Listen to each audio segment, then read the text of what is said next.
Bonjour mes amis, Que Dieu vous bénisse tous. et parce qu'il veut vous bénir, il m'a donné et il me donne la disposition de vous apporter tous les jours un message de foi, de vous mener à une réflexion en ce qui concerne la foi intelligente. Car la foi émotive, la foi sensationnaliste, la foi impulsive ne fait que mener les personnes aux émotions et par conséquent aux frustrations.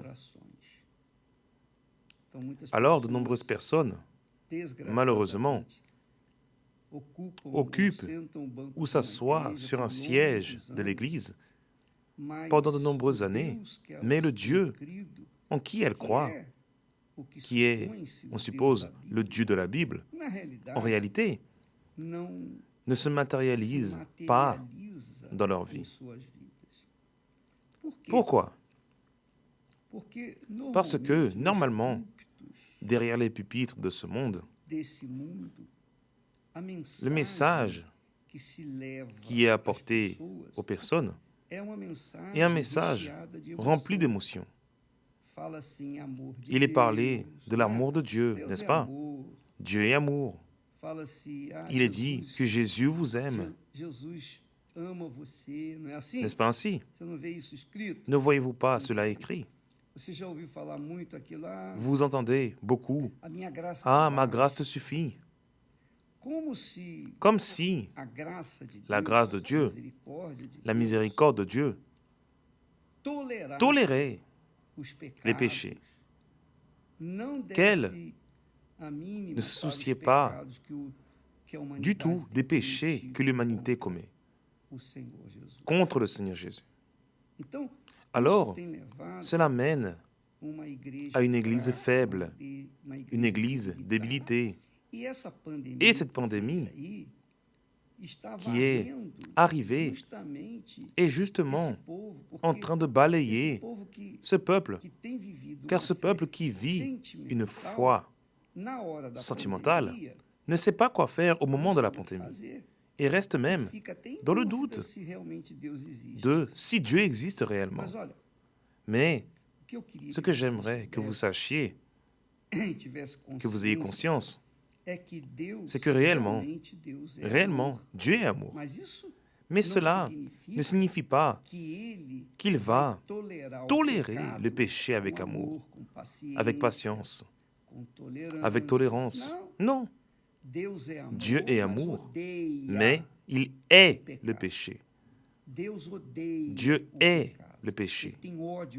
Il a la haine du péché, comme il a eu la haine d'Ésaü. Dans cette série qui commence demain, de Genèse, nous verrons l'histoire de Jacob et d'Ésaü. Ésaü a été choisi pour être le premier-né d'Isaac. Ésaü était le petit-fils du grand ami de Dieu qui était Abraham. Abraham a été, disons-le ainsi, le meilleur ami de Dieu.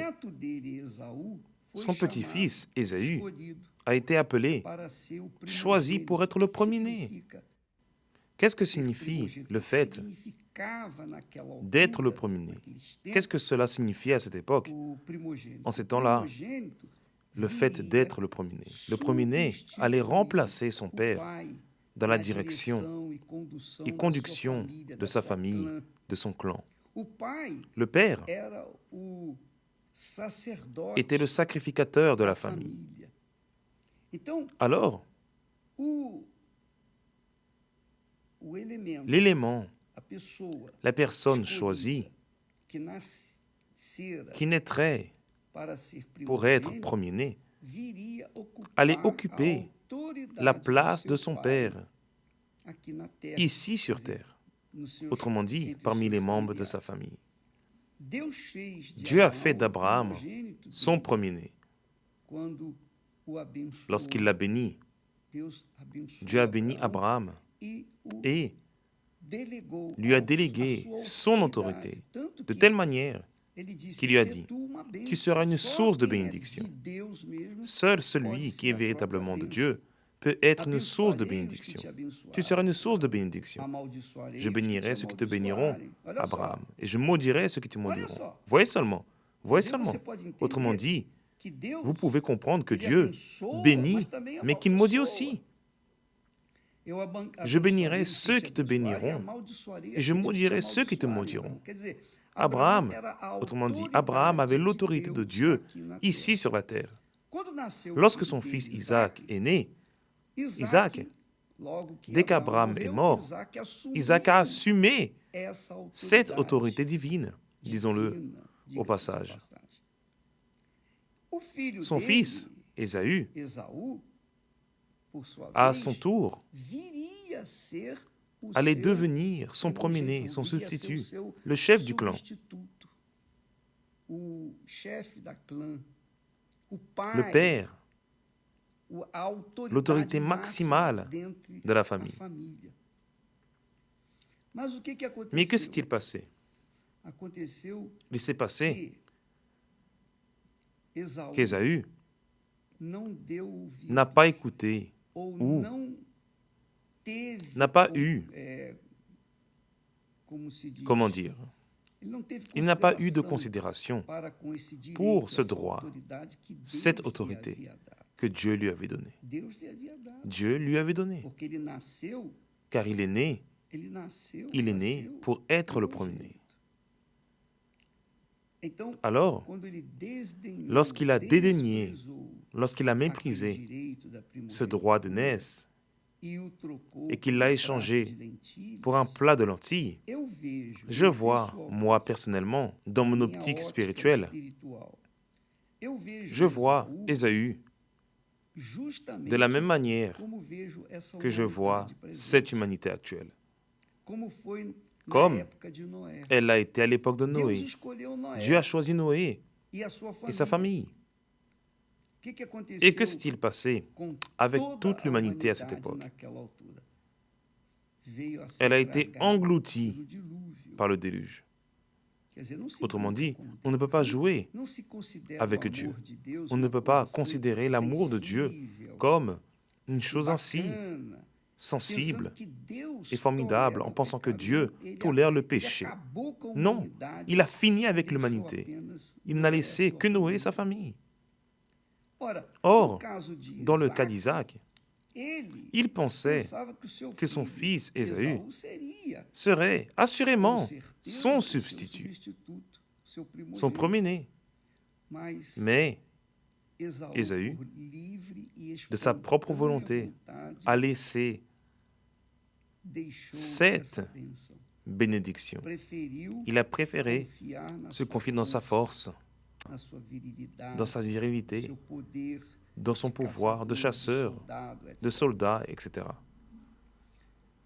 Alors, le Saint-Texte dit que Dieu a eu de la haine pour Ésaü. Il a eu de la haine pour Ésaü. Maintenant, une chose sur laquelle je vais appeler votre attention. Vous avez probablement avec vous une Bible avec les mots courants, qui est une version actualisée de la Bible. Je suis parti la lire et ils ne disent pas que Dieu a eu de la haine pour Ésaü. Ils disent que Dieu a repoussé Ésaü. Voyez seulement, les termes ont changé de haine pour repousser. Le fait de repousser, c'est une chose. Vous repoussez quelqu'un pour peu de choses. Mais haïr, qui signifie tuer. Celui qui est, tue. Celui qui est, tue. Or, je suis parti chercher dans les meilleures traductions de la langue anglaise et je n'ai pas trouvé une Bible qui considérait cette haine d'une manière plus atténuée. Non, elles disent toutes j'ai eu de la haine pour Ésaü. Dieu parlant. Alors vous devez faire attention à la Bible que vous avez. Dans la Bible que nous utilisons, Louis II, le langage est un peu plus difficile, car il porte son originalité. Nous avons adopté cette Bible justement pour ne pas fuir du texte original. Alors, écoutez bien, c'est une chose de repousser, c'est une autre chose d'avoir de la haine. Dans les Bibles qui se vendent là dehors, dans un langage bien courant, le texte, au lieu de dire « j'ai eu de la haine pour Ésaü », dit « j'ai repoussé Ésaü ». Or, pour en revenir au sujet, lorsque Dieu dit « j'ai eu de la haine pour Ésaü », c'est un terme très fort. Le mot « haine » est extrêmement fort. Ce n'est pas un mot agréable. Ce n'est pas quelque chose de temporaire, non. Lorsque Dieu a dit « j'ai eu de la haine pour Ésaü », voyez seulement le genre de haine que Dieu a manifesté contre Ésaü. Le texte dit « j'ai fait de ces montagnes une solitude. J'ai livré son héritage aux chacals du désert. » Voyez l'expression de haine que Dieu a exprimée pour Ésaü, justement parce qu'il a dédaigné son héritage. Mes amis, nous allons parler avec des termes plus faciles à comprendre. Aujourd'hui, en Jésus, tous ceux qui lui remettent leur vie, qui prennent la coupe du salut que Jésus offre, qui assument leur foi en Jésus, sont haïs. Ils sont haïs, n'est-ce pas? Combien sont ceux qui sont en train de nous regarder en ce moment et qui disent, c'est vrai, depuis que j'ai enlacé la foi au Seigneur Jésus, mes parents, mes frères et sœurs, mes amis, mon mari, mon épouse, tout le monde me voit avec des mauvais yeux. Jésus a dit, voyez seulement ce que Jésus a dit dans le Saint-Texte, c'est vraiment formidable. Jésus a dit, si le monde vous hait, sachez qu'il m'a haï avant vous. Autrement dit, derrière les pupitres, ces pasteurs qui ne prêchent que l'amour de Dieu, le fait que Dieu est amour, etc., ces personnes ne réfléchissent pas, ne raisonnent pas, car Jésus a dit, si le monde vous hait, sachez qu'il m'a haï avant vous. Or, nous avons le droit de haïr Jésus, et il n'a pas le droit de nous haïr. Il va quand même nous aimer. Pensez-vous que ce soit vraiment cela? Non, je ne comprends pas ainsi. Dans mon langage, dans ma conception, dans ma foi, je crois que Dieu est, oui. Je suis certain qu'il est, oui. Car imaginez que Jésus est mort. Il a souffert. Ce qu'il a souffert sur la croix. Il a été séparé du Père et du Saint-Esprit pour porter nos péchés. Et après, la personne a le toupet de dire « Non, Dieu est amour. Et ces erreurs, ces petits péchés, ce sont des bêtises. En fin de compte, tout le monde sera sauvé. » Vous pensez, mon ami? Vous pensez que Dieu joue avec nous? Que c'est un petit jeu? C'est une petite plaisanterie? Est-ce vraiment cela? Non. Regardez ce que Jésus dit. Écoutez attentivement. Si vous étiez du monde, le monde aimerait ce qui est à lui.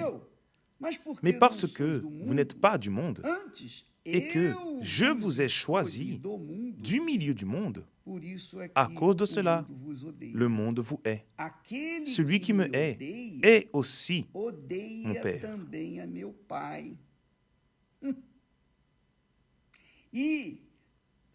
Si je n'avais pas fait parmi eux des œuvres que nul autre n'a faites, ils n'auraient pas de péché. Mais maintenant, ils les ont vus et ils ont haï moi et mon Père. Et vous pensez que Dieu, voyant cette haine répandue dans l'humanité, va le tolérer? Non, mon ami. 1000 fois non. Dieu ne tolère pas le péché. Dieu hait le péché. Et l'injustice est un péché abominable. Ésaü a été injuste envers Dieu. Il a dédaigné, il a méprisé, il a tourné le dos au droit d'aînesse. Et aujourd'hui, de nos jours, combien de personnes sans église, combien de personnes sont là, étourdies, en train de vivre pour vivre, justement parce qu'elles ont joué avec Dieu. Elles n'ont pas eu de la crainte de l'Éternel et ont vécu une double vie entre le monde, le fait d'aimer le monde et aimer Dieu. Or, vous qui m'assistez en ce moment, vous qui êtes mariés, appréciez-vous de partager votre mari ou votre épouse avec quelqu'un? L'accepterez-vous? Si vous l'accepterez, c'est parce que vous êtes sans vergogne. Si vous l'acceptez, mon cher, c'est parce que vous êtes sans vergogne. Vous êtes impoli. Vous n'avez pas la moindre considération pour Dieu et vous pensez que Dieu aura de la considération pour vous. Il suffit de réfléchir un peu. Il suffit de raisonner un peu. Juste un peu. Dieu a eu de la haine pour Ésaü. Et Dieu continue à avoir de la haine pour ceux qui vivent dans le péché. Dieu continue à avoir de la haine pour ceux qui aiment le péché. Alors, lorsque vient ce maudit, ce satané coronavirus qui tue tant de personnes, les personnes, mais où se trouve l'amour de Dieu? Je ne crois pas en Dieu. Non, Dieu est en train de permettre cela. Il le permet.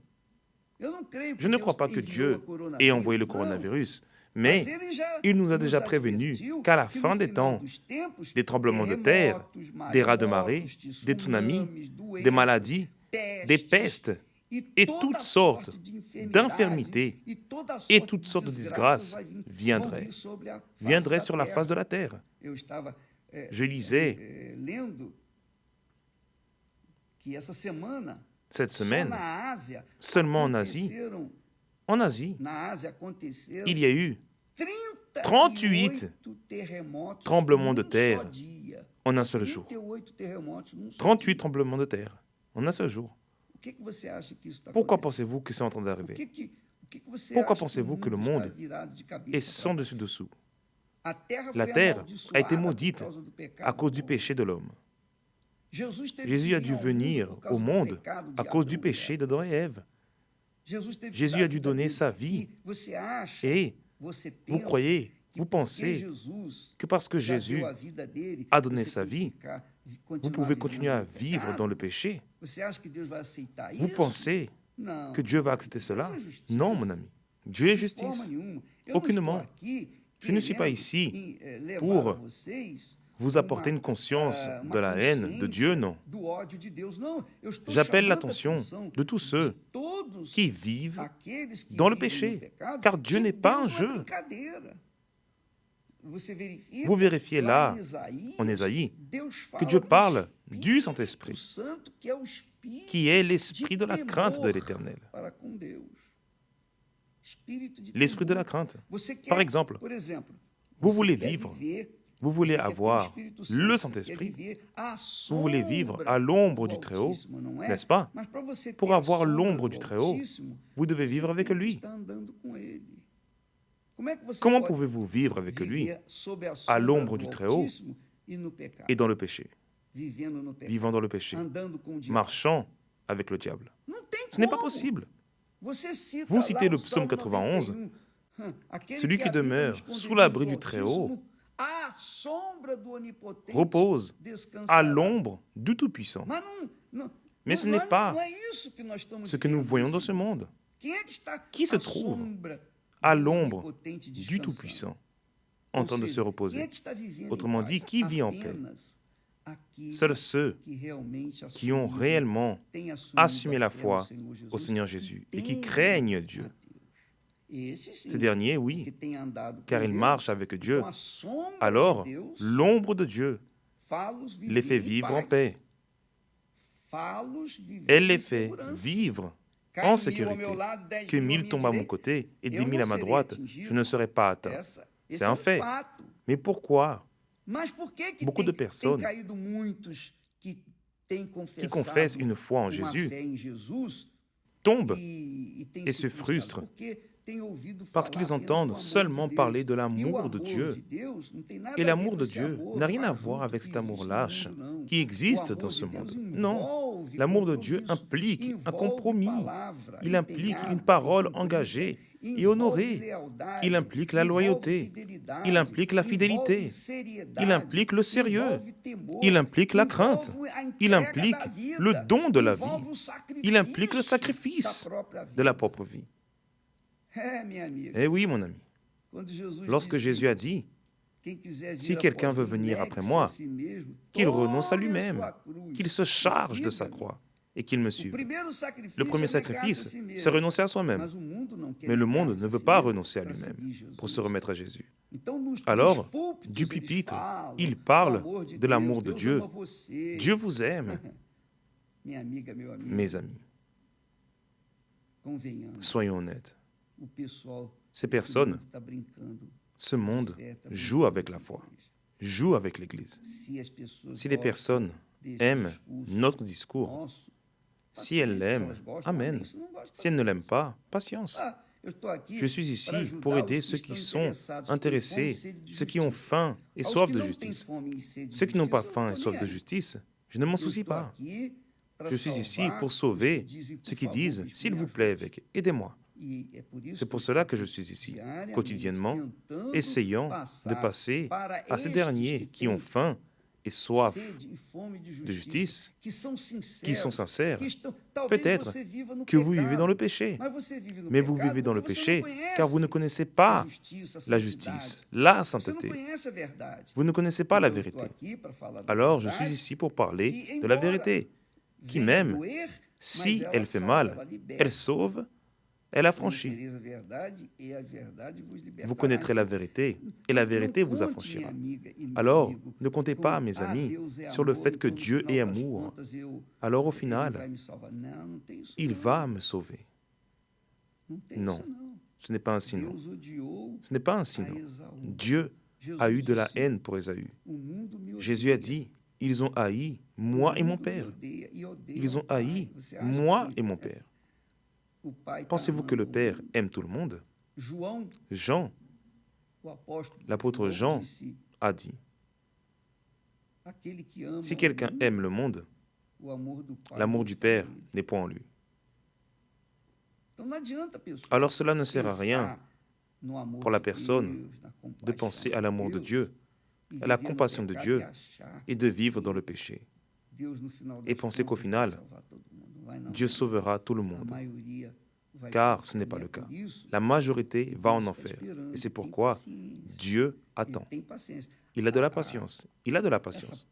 Cette maudite pandémie est en train de consommer, d'emmener des millions de personnes en enfer. Je sais que beaucoup sont de Dieu, ont vécu dans la justice et sont maintenant dans les cieux, avec lui, dans le sein du Seigneur Jésus, disons. Mais la majorité, non. La majorité est en train de mourir et il n'y a plus de chance pour eux. Pourquoi? Qui sait s'ils n'ont pas été trompés par ces histoires à dormir debout des pasteurs? Ah, Dieu est amour, Dieu est amour. La chose est si abominable qu'il y a des pasteurs qui se suicident et leurs parents proches. D'autres pasteurs disent « Non, mais Dieu a miséricorde, c'était quelqu'un de bien. Il avait une bonne famille, il a donné sa vie pour l'œuvre. » Non, il est en enfer. Il est en enfer, légitimement. Il s'est suicidé, il va en enfer. C'est la foi que je conserve en moi depuis 57 ans, grâce à Dieu, par la miséricorde de Dieu. Et c'est la foi que nous voulons vous transmettre. Celui qui veut l'accepter, amen. J'en suis content. Celui qui ne veut pas, patience. Que puis-je faire? D'accord? Alors n'oubliez pas, voyez seulement le type de haine que Dieu a délégué à Ésaü. J'ai fait de ces montagnes, autrement dit, de tout ce qu'il possédait, j'ai fait de ces montagnes une solitude, j'ai livré son héritage aux chacals du désert. Vous pouvez lire cela en Malachie, chapitre 1, verset 3. Demain, nous parlerons plus. Et si vous ne voulez pas savoir la vérité, ne venez même pas sur cette page.